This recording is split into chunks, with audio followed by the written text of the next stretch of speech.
UN में पाकिस्तान को आज करारा जवाब मिलेगा।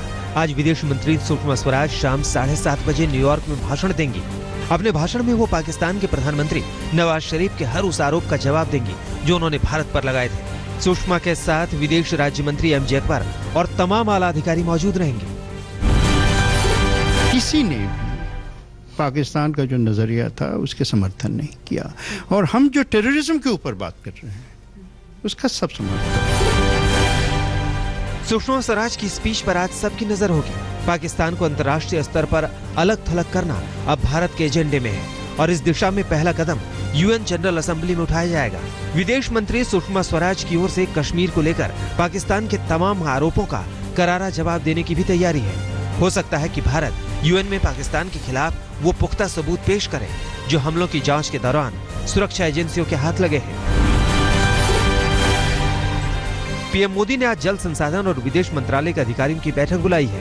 बैठक में इस समझौते के फायदे नुकसान पर चर्चा की जाएगी। पाकिस्तान की नापाक हरकतों का मुंहतोड़ जवाब देने के लिए भारत हर विकल्प पर विचार कर रहा है। पहली बार सिंधु जल समझौते पर पुनर्विचार हो सकता है।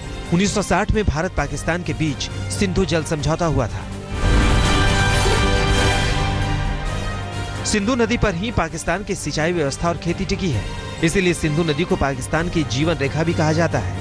अगर भारत की ओर से सिंधु नदी जल समझौता रद्द हुआ तो पाकिस्तान को दिया जाने वाला सिंधु नदी का पानी रोक दिया जाएगा और ऐसे में पाकिस्तान के एक बड़े हिस्से के लोगों को एक एक बूंद पानी के लिए तरसना पड़ सकता है।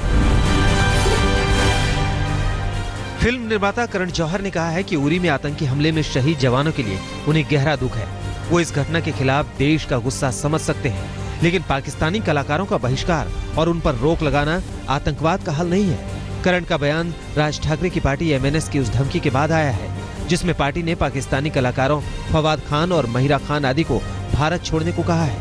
ऐसा नहीं करने पर एमएनएस ने उनकी फिल्म की शूटिंग रोकने की धमकी दी है। गौरतलब है कि फवाद करण जौहर की आने वाली फिल्म ए दिल है मुश्किल में काम कर रहे हैं और ये दिवाली में रिलीज होने वाली है। पूरी आतंकी हमले की जांच जोरों पर है। आईजी स्तर के अधिकारी अब जीपीएस और वायरलेस सेट की जांच करेंगे। पिछले दिनों आतंकवादियों के कब्जे से जापान मेड 2 वायरलेस सेट मिले थे। साथ ही घटनास्थल से उनसे 2 नक्शे भी बरामद हुए थे।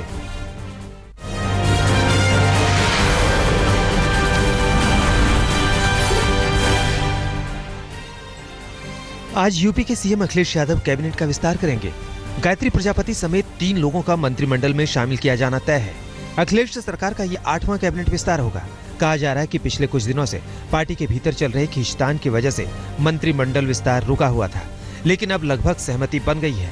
विधानसभा चुनाव से पहले सीएम हर दांव को ठीक से चलना चाहते हैं। केजे जॉर्ज कर्नाटक के सिद्धारमैया मंत्रिमंडल में आज फिर से शामिल हो जाएंगे। 2 महीने पहले 18 जुलाई को उन्होंने विकास मंत्री पद से इस्तीफा दे दिया था।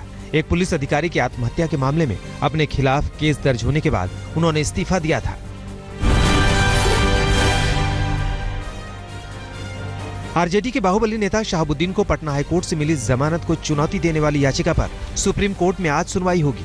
तेजाब कांड में अपने 3 बेटों को खो चुके चंदा बाबू के साथ ही राज्य सरकार ने भी शहाबुद्दीन की जमानत के खिलाफ सुप्रीम कोर्ट में याचिका दायर की है।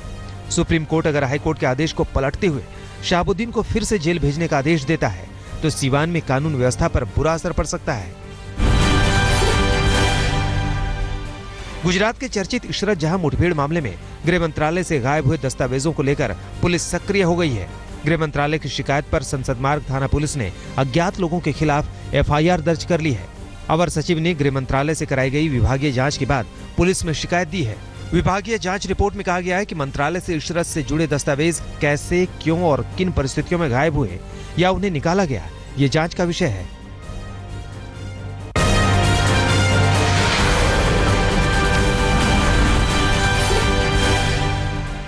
आज श्रीहरिकोटा से पीएसएलवी को लॉन्च किया जाएगा। इसमें एक साथ 8 सैटेलाइट एक साथ भेजे जाएंगे।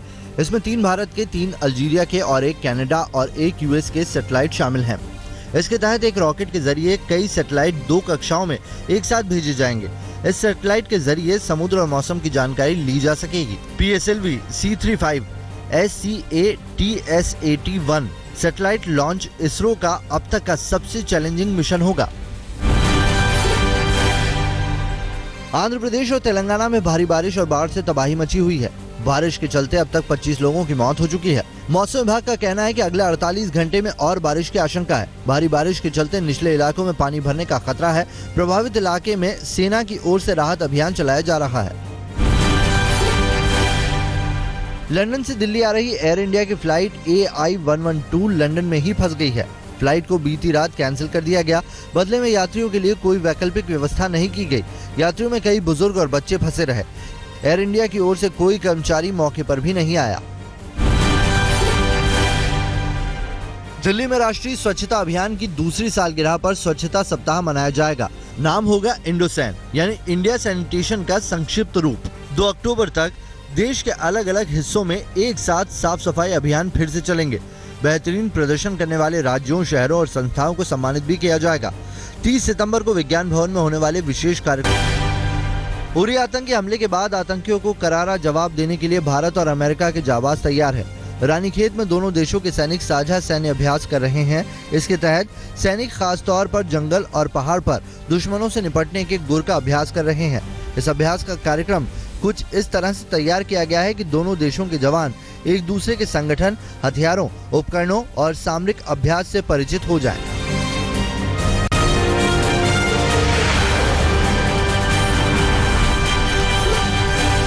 तमिलनाडु के अरियालूर में एक सड़क हादसे में 12 महिलाओं की मौत हो गई।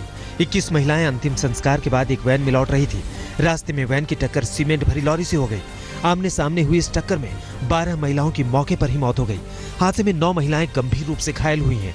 घायलों को अस्पताल में भर्ती कराया गया है। मुंबई के शिवाजी नगर से लोकमान्य तिलक टर्मिनल जा रही एक चलती ऑटो में आग लग गई। हादसे में 8 लोग झुलस गए हैं। घायलों में 3 महिलाएं और 5 बच्चे शामिल हैं। सबको सायन अस्पताल में भर्ती कराया गया है। पुलिस के मुताबिक CNG रिसाव के चलते ऑटो में आग लग गई। घायलों की हालत नाजुक है। घायलों में 2 बच्चे महज 2 महीने के हैं। आगरा में दबिश देने के एक दारोगा की दबंगई सामने आई है। दारोगा ने न सिर्फ सर्विस रिवॉल्वर से फायरिंग की, बल्कि घर में घुसकर गर्भवती महिला के कमरे का दरवाजा तोड़कर उसके साथ बदतमीजी भी की। सारी घटना CCTV में कैद हो गई। पीड़ित परिवार दबंग दारोगा राजपाल सिंह और उसके साथ आए पुलिसकर्मियों के खिलाफ मुकदमा दर्ज कराने की बात कह रहा है। एक मुकदमे के सिलसिले में पुलिस भूपेंद्र सिंह के घर पर दबिश देने आई थी। रोहतक के कटेसरा गांव में एक महिला ने घर में फांसी लगाकर जान दे दी। गांव के ही सुनील ने अपने दोस्तों के साथ मिलकर महिला को जबरन उसके घर से उठाकर गैंगरेप किया था। महिला खेत में बेहोशी की हालत में मिली थी। घटना के वक्त महिला की अंधी सास घर में मौजूद थी। मामले में अभी तक किसी की गिरफ्तारी नहीं हुई है। यूपी के बरेली में चिकित्सा में लापरवाही की एक और खबर सामने आई है। मीरगंज हेल्थ सेंटर के बाहर गर्भवती महिला तांगे में तड़पती रही और वहां मौजूद स्वास्थ्य कर्मी तमाशा देखते रहे। आखिरकार महिला ने तांगे में ही बच्चे को जन्म दे दिया। गुना जिले के कैंट इलाके में गड्ढे में डूबकर 7 बच्चों की मौत हो गई। बताया जा रहा है कि खनन के काम के चलते वहां बड़ा गड्ढा बन गया था। उस गड्ढे में पानी भरने के चलते बच्चे वहां नहाने चले जाते थे। खेल खेल में बच्चे इस बार भी नहाने गए। एक बच्चे को डूबने के बाद उसे बचाने की कोशिश में एक कर बच्चे डूबते चले गए। नोएडा पुलिस ने 2 अपहर्ताओं को गिरफ्तार कर एक छात्र को उनके चंगुल से छुड़ाया है। फर्जी डिग्री दिलाने के एवज में रुपए ना देने के मामले में गिरोह के लोगों ने छात्र को अगवा कर लिया था। डिग्री दिलाने के लिए मदन लाल ने अभिषेक और विपुल से 2,70,000 में करार किया था। 2 लाख रुपए नहीं देने के चलते मदन को अगवा कर उसके परिजनों से रुपए मांग रहा था। पुलिस ने रुपए देने के लालच में बदमाशों को फंसाया और उन्हें धर दबोचा। जालंधर में साहूकार से तंग आकर एक परिवार के 4 लोगों ने खुदकुशी कर ली। मौके से मिले सुसाइड नोट से पता चला है कि परिवार के मुखिया ने एक साहूकार से कर्ज लिया था। परेशान करने के चलते सामूहिक रूप से उन्होंने जान दे दी। मरने वालों में पति पत्नी और 2 बच्चे शामिल हैं। मौके से सल्फास के 2 डिब्बे और फोन बरामद हुए हैं। बिहार के बेगूसराय में एक महिला और उसके 3 बच्चों की सिरकटी लाश मिली है। पुलिस का दावा है कि उनकी हत्या उसके पति ने की है। मामले में अभी तक महिला के पति की गिरफ्तारी नहीं हो सकी है। पहचान छुपाने के लिए आरोपी ने सबका सिर काट दिया और धड़ ऐसे ही छोड़कर फरार हो गए। मौके पर मिले गैस सिलेंडर से उनकी पहचान।